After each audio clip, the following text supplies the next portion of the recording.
Yo, what's good, guys? Welcome to MidCourt Report. Today we're going to be talking about Iowa State, how good they are. We're going to be talking about upsets and the Revi'VILLE. Also, the ACC will be the last thing we talking about. So let's hop on right into it. First, we're going to start off with Iowa State and how good they are. Iowa State, as everybody knows, is obviously a very good team. 16-2 on the season, 6-1 in their conference, number 3 ranked team in the country. Man, they're good. Everybody knows it. They're good, and they have the potential to win the national championship. Last night against the UCF Knights, Joshua Jefferson leads the way for Iowa State with 30 points, 4 steals, 5 assists, and 7 rebounds on 9 of 14 from the field, 3 of 4 from 3. What a wonderful game by Joshua.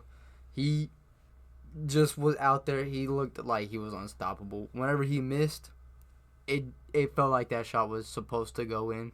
And then Keyshawn Gilbert adds in 21 points, 3 steals, 8 assists, 6 rebounds. He played very well as well. Curtis Jones goes ahead and adds 19 points with 8 rebounds as well. This Iowa State game, it was one-sided. At halftime, they were up 54-36. They outscored UCF in the second half, 54-47. They won this game 108-83. Iowa State had 16 steals. It's insane to think about because they had one dude off the bench with 4. And then they had 2 starters with 3 and another starter with 4 steals. It was just, they caused havoc on defense.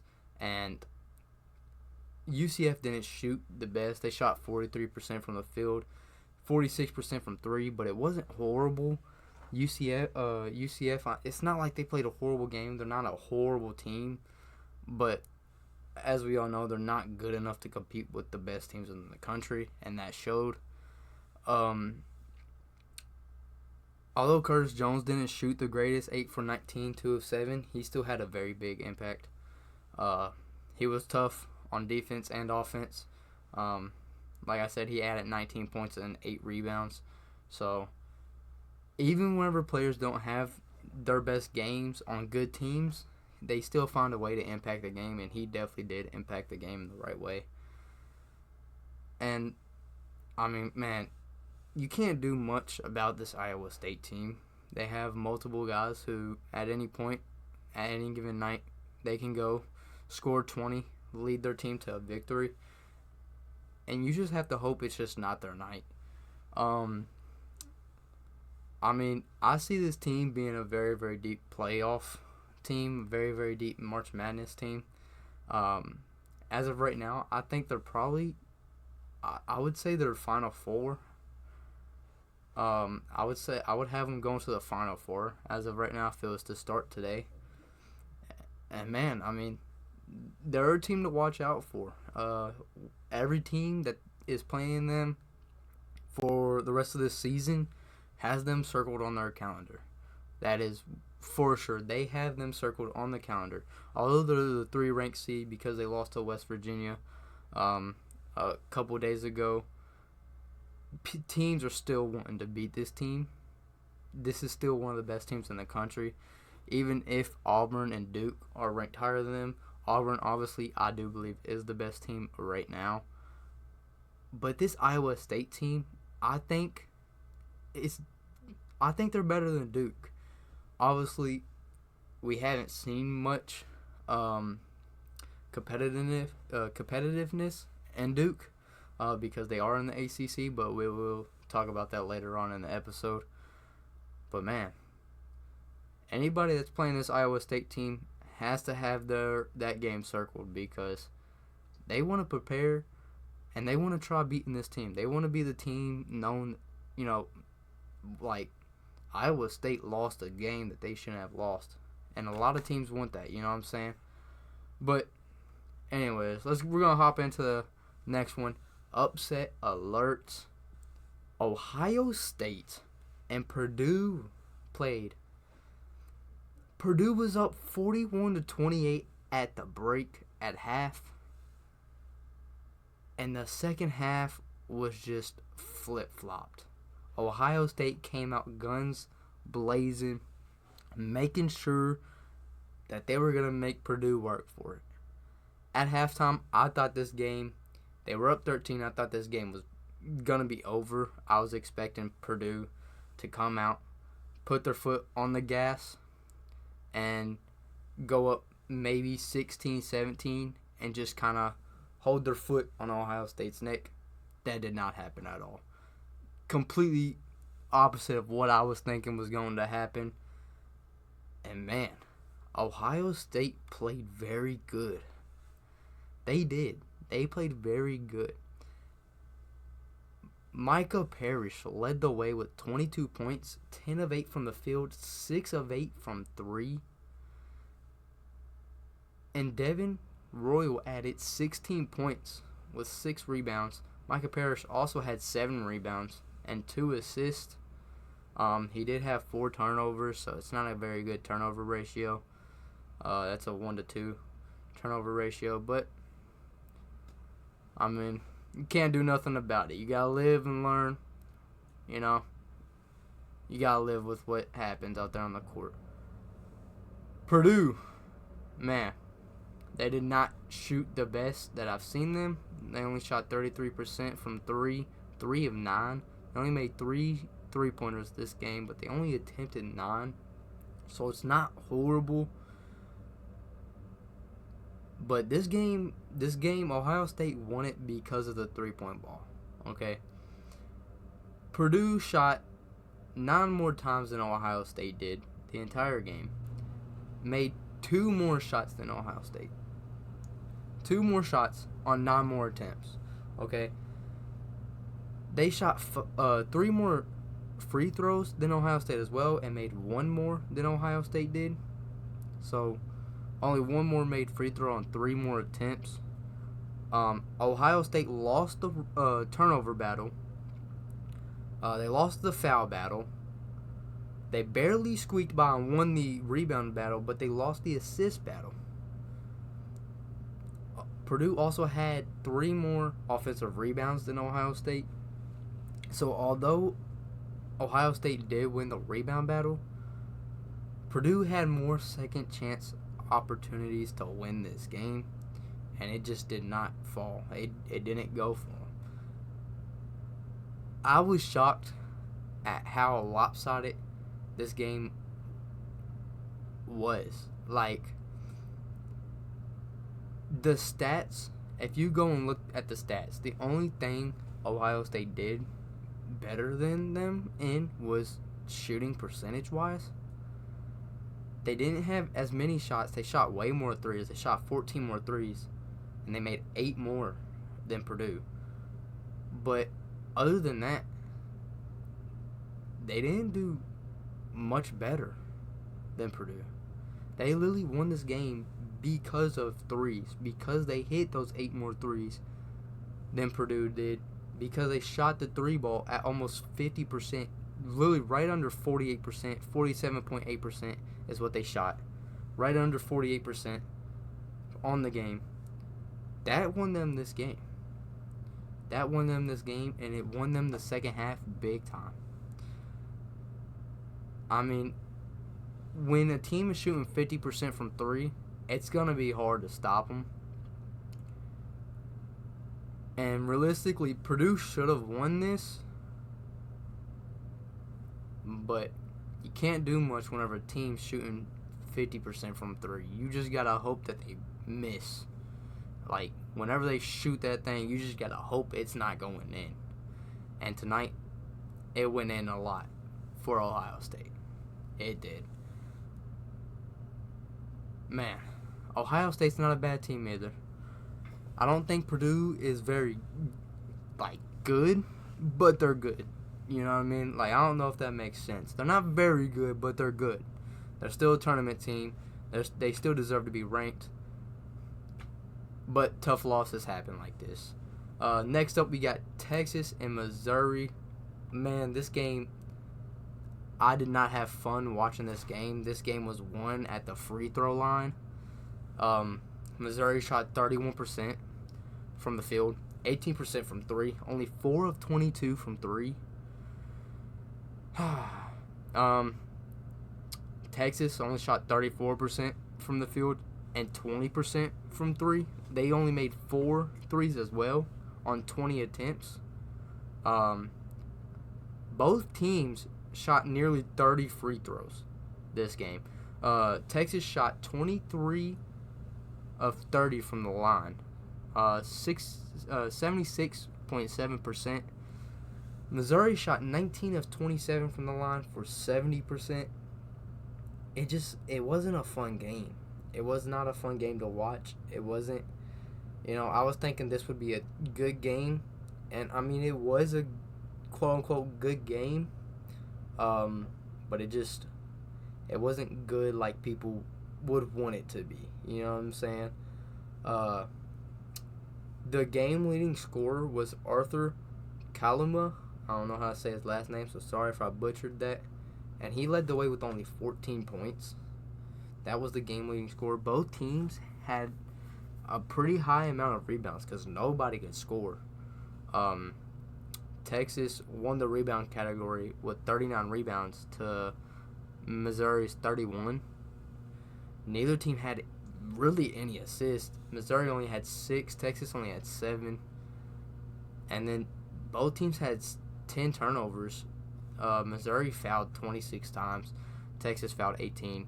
And that's literally where they lost this game, was the free throw line. This game would have been much closer had there not been thousands of free throws shot in this game.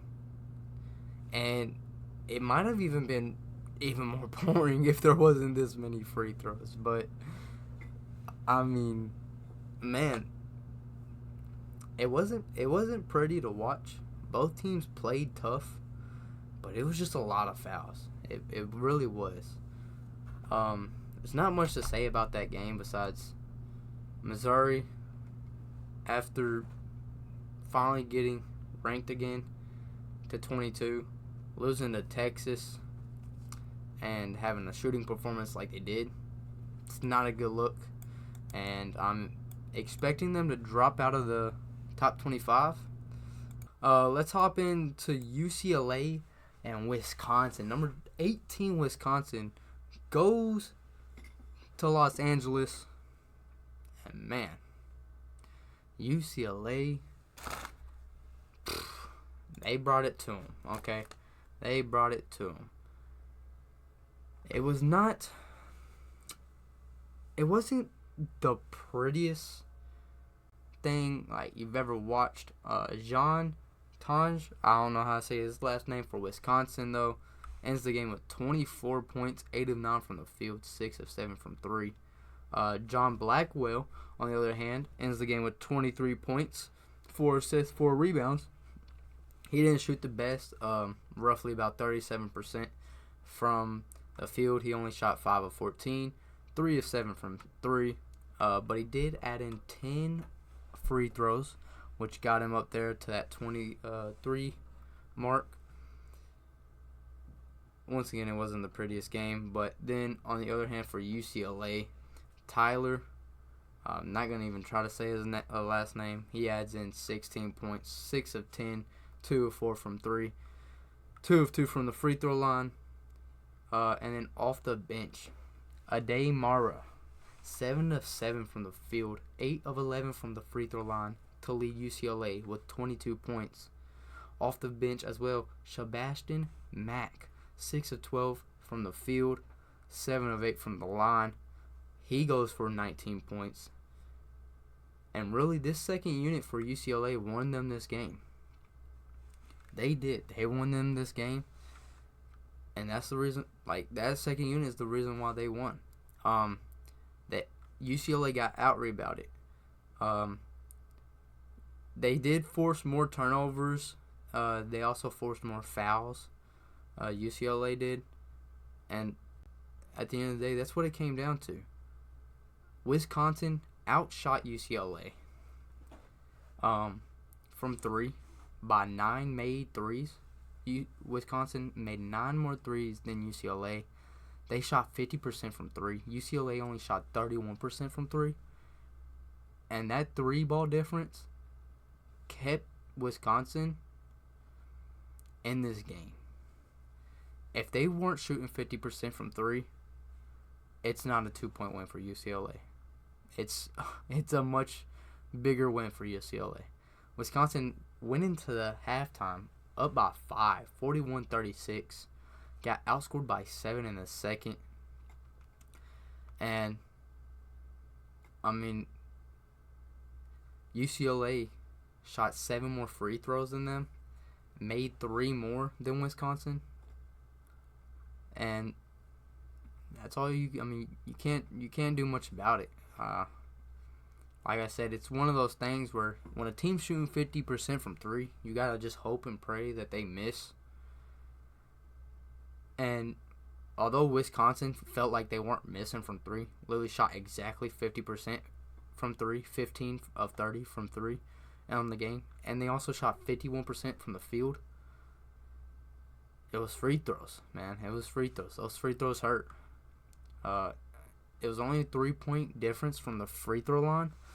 But UCLA, they held it together and walked out of there with a W. Next up, we got Arizona State and West Virginia. West Virginia just got ranked for the first time in a while this year, I believe. I don't really remember the exact last time that they were ranked, but I do remember that they were ranked at the very beginning, I believe, of the season. And West Virginia is not a horrible team, but man, Bashir Jihad for Arizona State goes for 17 points, 8 rebounds, on 5 of 7 from the field, 1 of 2 from 3, 6 of 7 from the free throw line. He only missed 3 shots all game, 2 from the field, 1 from the free throw line. Jaden Quaintance goes for 15 points, 3 blocks, and 12 rebounds. He helped a lot. B.J. Freeman also adds 14 and 8 rebounds. And then Adam Miller goes for 10 points. He shot efficient on 4 of 8 from the field, 2 of 4 from 3. And then for West Virginia, their leading scorer was Javon Small with 14. He didn't even shoot well. 2 of 11 from the field, 0 of 8 from 3. Only reason why he had 14, he had 10 made free throws, 10 of 11 from the line. And he basically was all of their free throw attempts, besides Sincere Harris. He was 6 of 6 from the line. Those two combined shot 16 for 17 from the line. The only other 2 dudes for West Virginia in this game to shoot a free throw was Toby and Jonathan Powell. Toby Akani and Jonathan Powell, who shot 1 of 3 combined. They shot 1 of 3 from the line combined. West Virginia shot 17 of 20 from the line. They won the free throw battle. They lose the 3-point battle, and then they just didn't shoot good. 31% on the game, 14% from 3, and man, they got out-rebounded. And I understand, you can't really rebound when the other team's shooting 50% from the field. And they can rebound all they want when your team's only shooting 31% from the field, but 46-28 in the rebound category. Arizona demolished them in rebounds. 14 offensive rebounds. That's 14 second chances. All right. West Virginia only had 9. They only had 19 defensive rebounds, and Arizona State had 32 defensive rebounds. You gotta score. 11 assists from both teams. West Virginia did have 11 steals, and Arizona State only had 4. So West Virginia did force a lot more turnovers. But they really lost this game because they couldn't score. They lost this game that I thought that they would have won. I really thought going into this game they should win. I wasn't going to say it would be a blowout, but I was thinking they would win by 12. They lose by 8. That's a 20-point difference from what I thought and what actually happened. So, all you could do about that, man, is they just got to recover from that and move on to the next one. And, man, it's tough to see a team who I think is very good. I won't say very good, but they're good enough to make the tournament. They're good enough to at least make the second round of the tournament or maybe even the Sweet 16. I don't see them going any farther than that. I will do a bracketology someday or another. Don't know when. Whenever I have time to do it is when I'll do it, and then I'll upload it. But yeah, West Virginia has to clean up. They have to clean up those shots, man. They got to make them at a higher clip. 31% on the game, 14% from 3. It's not good. That's not good. For you to shoot 3 more free throws and make 7 more than Arizona State, yet you still lose by 8. Realistically, if you shoot, 10 of 13, you only get 13 attempts on the line instead of 20. They might lose this game by 20. They might lose this game by 20 because that gives not only Arizona State a lot more possessions to shoot and score, because although they weren't shooting the 3 at a high clip, they were scoring. They were still getting inside the arc and getting buckets whenever they needed to, and that's what won them this game. Let's talk the Revival.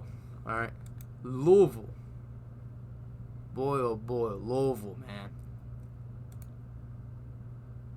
What this Louisville team has done so far has shocked me.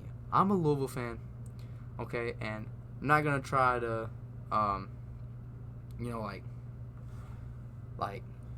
add some bias in there. You know what I'm saying? But man, this Louisville team, they're better than I thought. I was thinking Louisville would end off the season before the season started. After seeing them hire Pat Kelsey and all these transfers that they had coming in, I didn't think they would be great or very good, but I didn't think they would be bad. I expected Louisville to finish the year off, 19-12, 19-11, somewhere around that range, right? Maybe barely making it into the NCAA tournament as an 11 seed, one of the last 4 in, or as a 14 seed, somewhere around there. They have shocked me. Through the first 20 games, they are 15-5, 8-1 in the ACC. Obviously, we all know the ACC is not very good, okay? We obviously know that. But let's be real. Who expected Louisville to be number 2 in the ACC race right now? Just behind Duke. 1 game behind Duke. Louisville's only loss in the ACC is to Duke, where they played very competitively. They were up at halftime. They were up for a majority of the second half until Cooper Flag happened. That's what happened. They lost that game by 11 to Duke, when in reality, they should have lost by 37. That's what I thought. I thought Louisville should have lost by 37.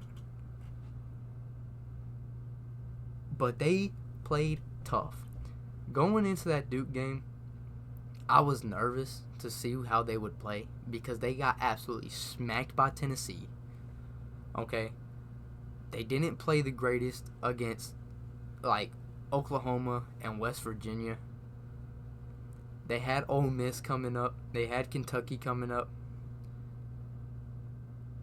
And I was fully expecting Duke to just absolutely run the table on them. And they didn't. Now, some people might say being at the Yum Center definitely helped because the crowd was there to watch, Duke play Louisville, play their team. But man, Louisville played their heart out. Yes, they lost that game by 11. Yes, they were up and choked. But that's at the beginning of the season when nobody really knew their role. They were still learning it. They were still building their chemistry together. And then they lose to Kentucky a week or 2 weeks later or something like that. And ever since, they haven't lost. They're on a 9-game winning streak. Their next game is against Wake Forest, who just beat UNC. Can Louisville make it 10? Not only that, last night, I'm sitting here in my bed, in my room, watching this Louisville SMU game. When it comes on, and they're about to tip it off, I'm expecting this game to be good. Expecting it to be immaculate. SMU being one of the tough teams in the ACC, even though the ACC is not the greatest. Louisville obviously being 7-1 in the ACC going into that game. Being second just behind Duke, who was 8-0 at the time. I was fully expecting this to be a battle.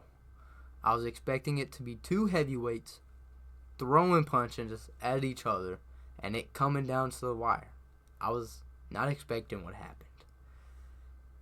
This game was lopsided from the very get-go. From the very start, it was lopsided. Louisville, in the first 8 minutes, was up 17-6. The game starts, and they just took off. Boom. From out the gates. Like the Kentucky Derby, okay? They just took off. They made themselves known last night against SMU. They did. And I was expecting, when they went up 17-6 in the first 7 minutes, even, I was thinking SMU would clap back. You know what I'm saying? Louisville throws a punch right out the gates. SMU takes the hit and throws one back. But it didn't happen like that. Louisville kept going on a run and just was not letting up. With 5 minutes left in the first half, they're up 38-17. 38-17. That's a 21-point lead already. 5 minutes left. Okay? Next thing you know, a minute later, they're up 43-18. The only basket from SMU that whole minute was a free throw. While Louisville scored 5 points. And that's not very much in a minute. 5 points in a minute is not a lot. I've seen teams score 9 points in a minute. You know what I'm saying? But when they went up 43-18 and I seen that score, I was not expecting it to be like that. At most, at halftime, I was thinking it would be 43-38. Doesn't matter who's winning. I was expecting it to be that close at halftime. At halftime, it was 50-27. They had a 23-point lead at halftime. Rain Smith. Okay. An Australian dude from Australia came over to Louisville from Charleston with Pat Kelsey. Goes for 30 points on 10 of 17 from 3. 10 of 17 from 3. Lights out from 3. Lights. Every time he shot, you thought it was going in. And the ones that he missed, There was like 3 or 4 of them that were supposed to go in, but they rimmed out. That guy can shoot. Watching that game made me realize he can shoot. And this Louisville team is a lot more dangerous than people think. They're a lot more dangerous than what I thought as well. Not only did he go for 30, James Scott goes for 16 points as well with 2 blocks. Javon Hadley goes for 16 points, 7 rebounds. Chucky Hepburn goes for 13 points and 16 assists. Like, that's the starting lineup. That's 4 dudes in the starting lineup who have over 10 points. 3 of them almost have in 20. 2 of them with 16. Rain, obviously, with 30. Okay? Chucky Hepburn being the playmaker of the team with 16 assists. He had 16 of their 27 assists. Terrence Edwards Jr. did not have the best game of his career. Definitely did not have one of his best games here at Louisville. It was probably one of his worst games at Louisville. 2 of 13 from the field. 1 of 8 from 3. Terrence Edwards Jr. The guy who most teams, when they game plan against Louisville, they circle 3 dudes.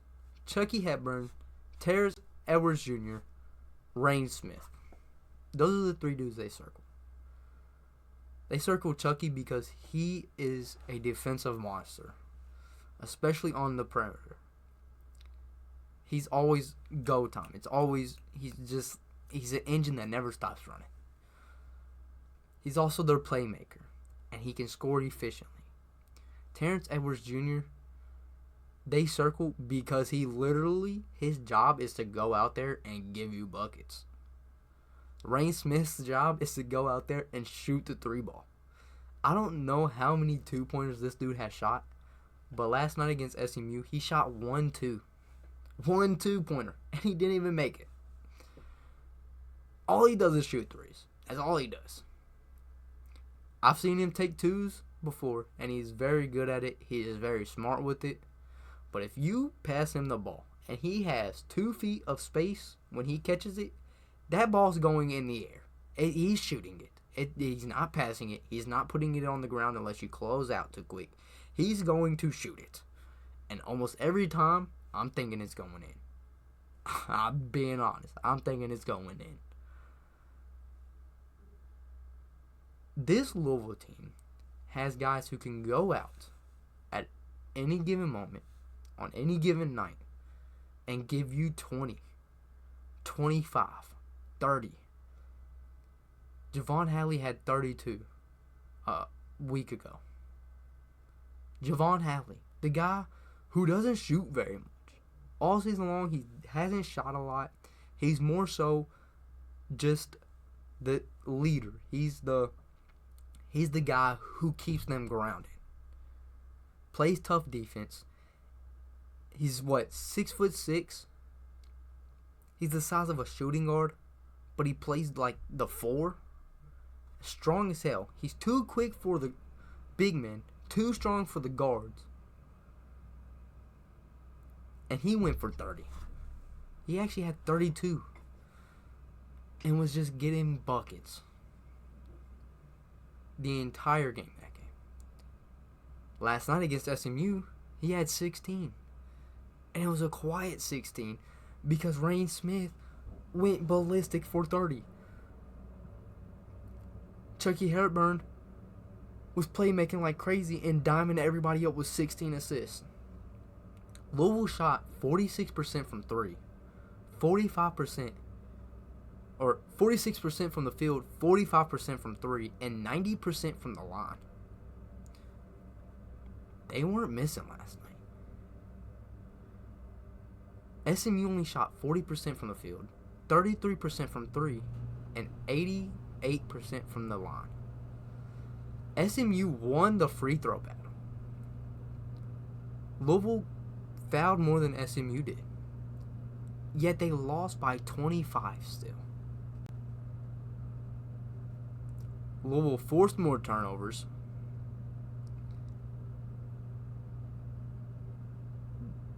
They had less steals and stuff, though. They had less blocks.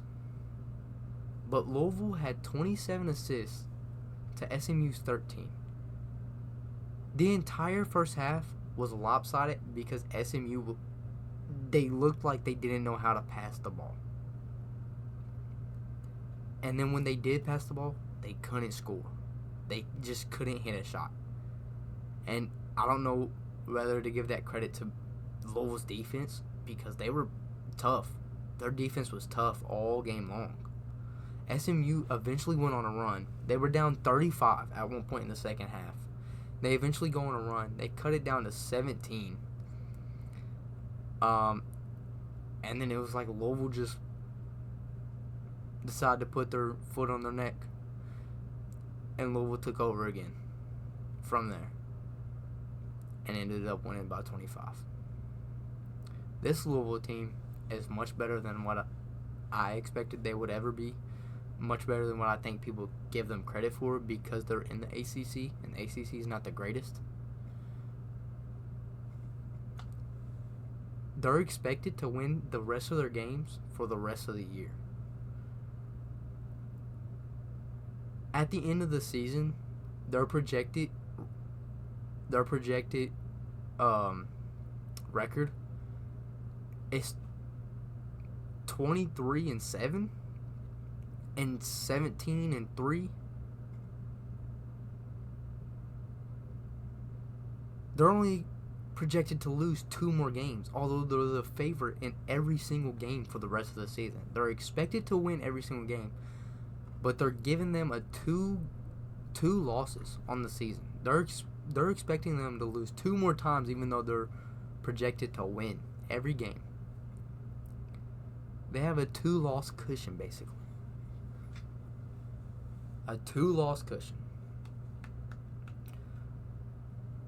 So what does that mean?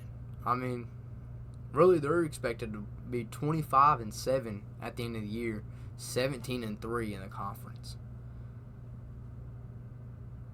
I think they could be better than that. They have Wake Forest coming up Tuesday night. I'm gonna love to see that game because Wake Forest did just beat UNC. They only won by 1, but they beat them, and that was a team that Louisville was barely beating. And then they just put their foot on the neck and took over the last 3 minutes of that UNC game with Louisville. Louisville outscored them 13-1 in the last 3 minutes, and they ended up winning by 13. So, I mean,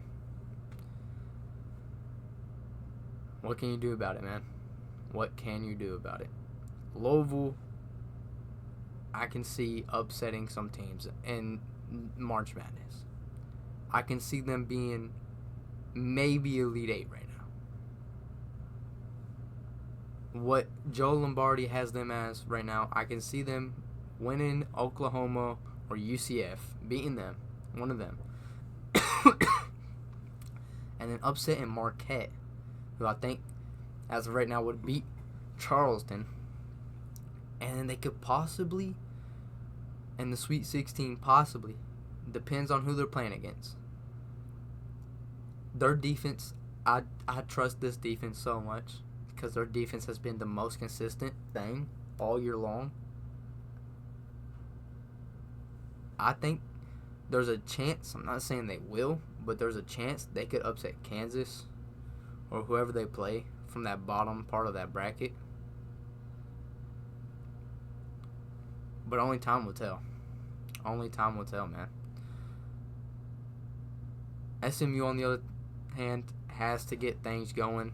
They are only 14-5 on the year, 5-3 in the conference.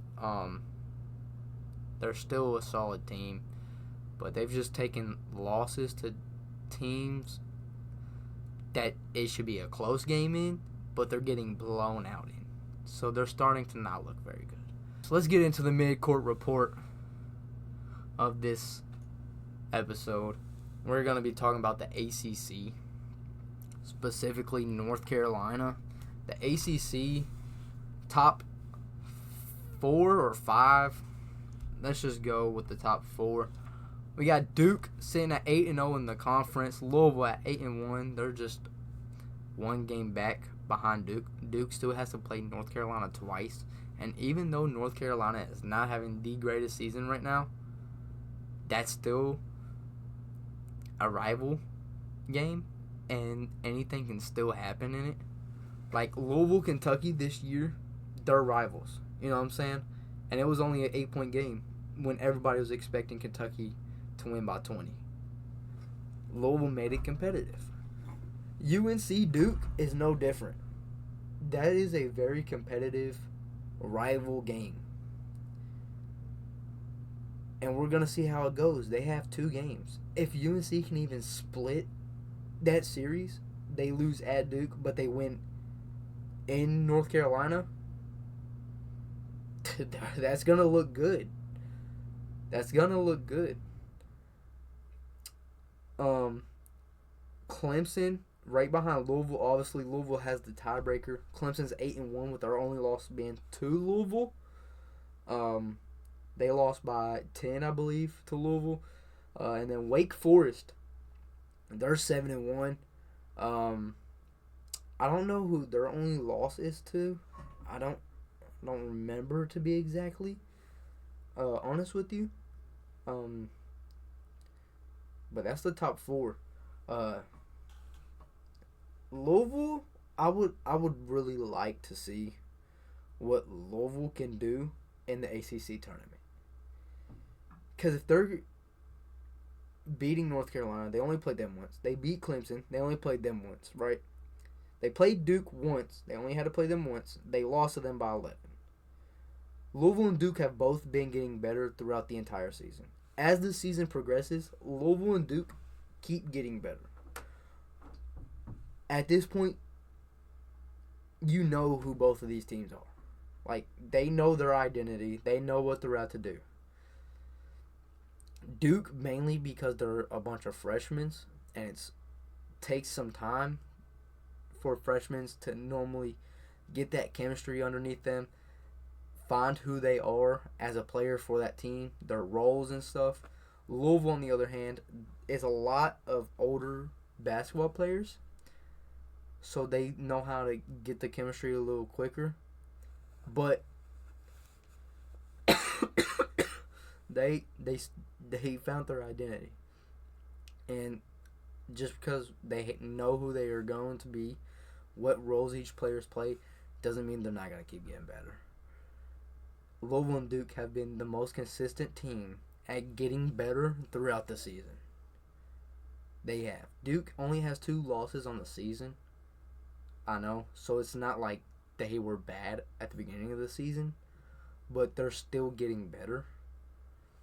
And Louisville recently has been the highest ranked team at getting better. I forget where I found it at, but they were like 7.7 in the last 30 days. They do it where like they do all this calculating stuff, and then however much you go up would be like how much you've gotten better in the last 30 days. And Louisville was number 1 ranked at 7.7. Second place was like 5.2. So that's a 0.25 difference. Or 2.5 difference, whatever. So Louisville's just, they're getting better. They are. So is Duke. Clemson, they keep winning. They're on a 4-game win streak.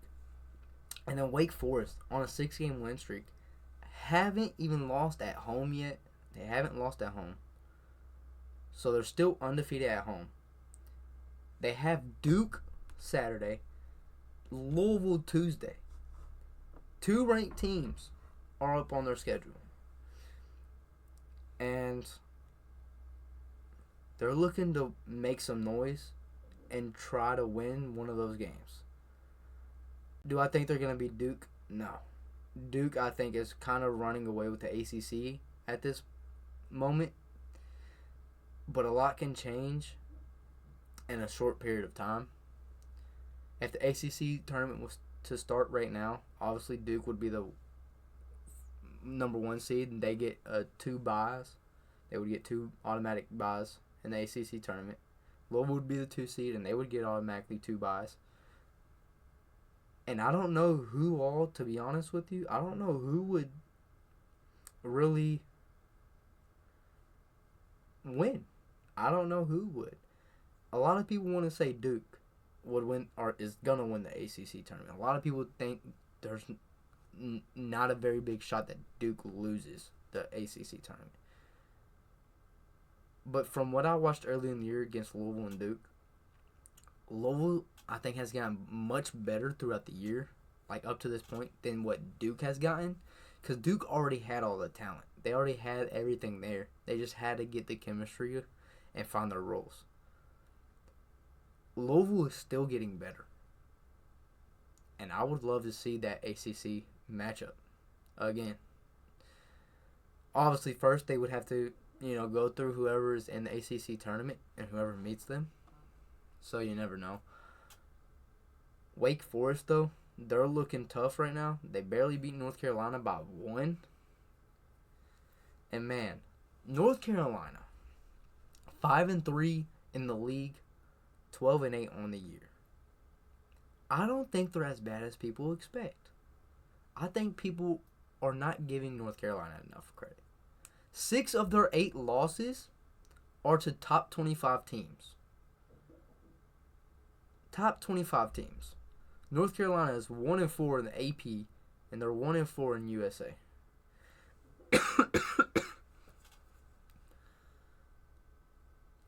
I don't think North Carolina is as bad as people really say they are. I don't think they're very good, though.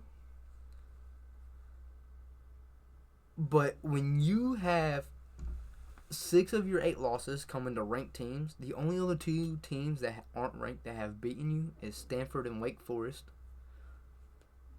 When 6 of those teams are ranked, especially when it's like number 12 Kansas, number 1 Auburn, number 8 Michigan State, number 5 Florida, number 4 Alabama, obviously number 25 Louisville now. That's 6 of your 8 losses coming to top 25 teams. And 5 of those 6 teams are top 15. They're actually top 12.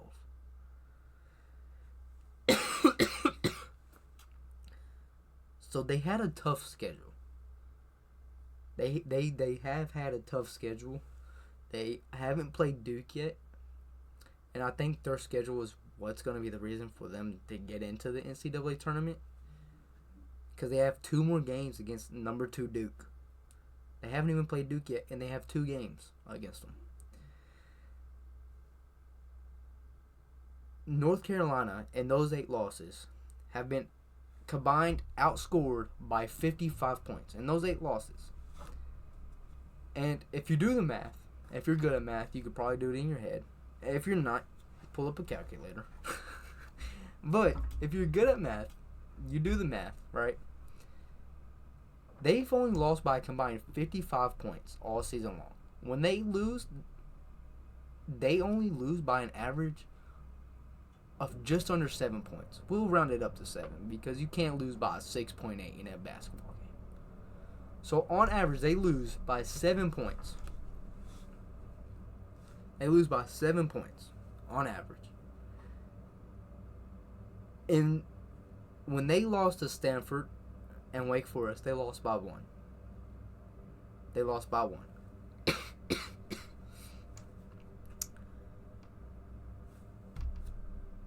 North Carolina, when they lose, they're in a close game. It's not like they're getting absolutely destroyed. Yes, they, they only lost to 3 by Kansas at the very beginning of the year. Okay? But yes, they did get worked by Auburn, lost by 13. They got worked by Alabama, lost by 15.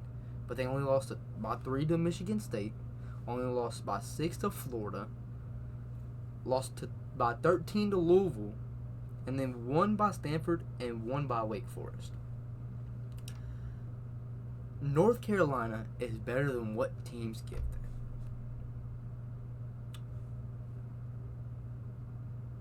them. when they're losing games, it's because they're not closing out. They could have won the game against Kansas. They could have won the game against Michigan State. They could have won the game against Florida. They could have won the game against Louisville. They could have won the game against Stanford. They could have won the game against Wake Forest.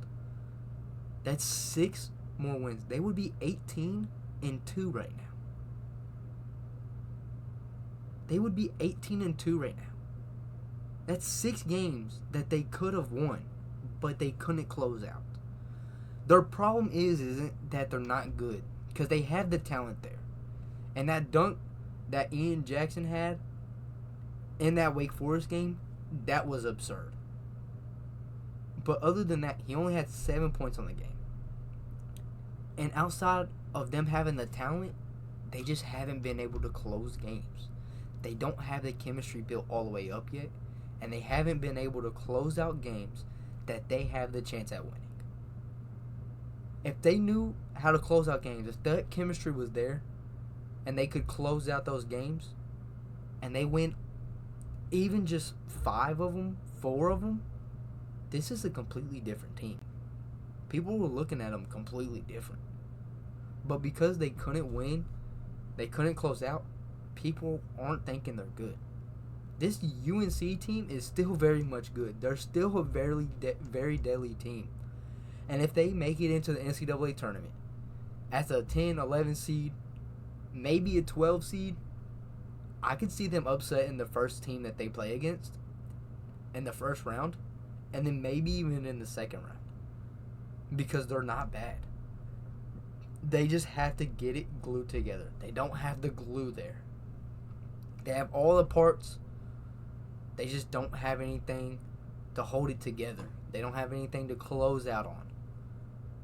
But they have the talent. And they could very much be in a whole different spot had they only won just 4 of those games. Just 4. They don't even need to win all 6 of those close games. Just 4. That puts them at 15-5. That's the same record Louisville is right now. They would also be 8-1 in the ACC. Same record as Louisville. The only loss that they would have to in the ACC would either be to Louisville, NC State, or Stanford and Wake Forest. I'm sorry. They would only have lost to one of those games had they won just 3 of those close games. Louisville, although they lost to Louisville about 13, that game was closer than what people think. They were down 69 to 70. They were down 69 to 70 with 3 minutes left in that Louisville game, and they lost 83 to 70. They scored 1 point in the last 3 minutes. That's a game they very much could have won. The only point that they scored came from a free throw. Stanford lost by 1. They could have won. Wake Forest lost by 1. Could have won. Florida lost by 6. Could have won. Michigan State lost by 3. Could have won. Kansas lost by 3. Could have won.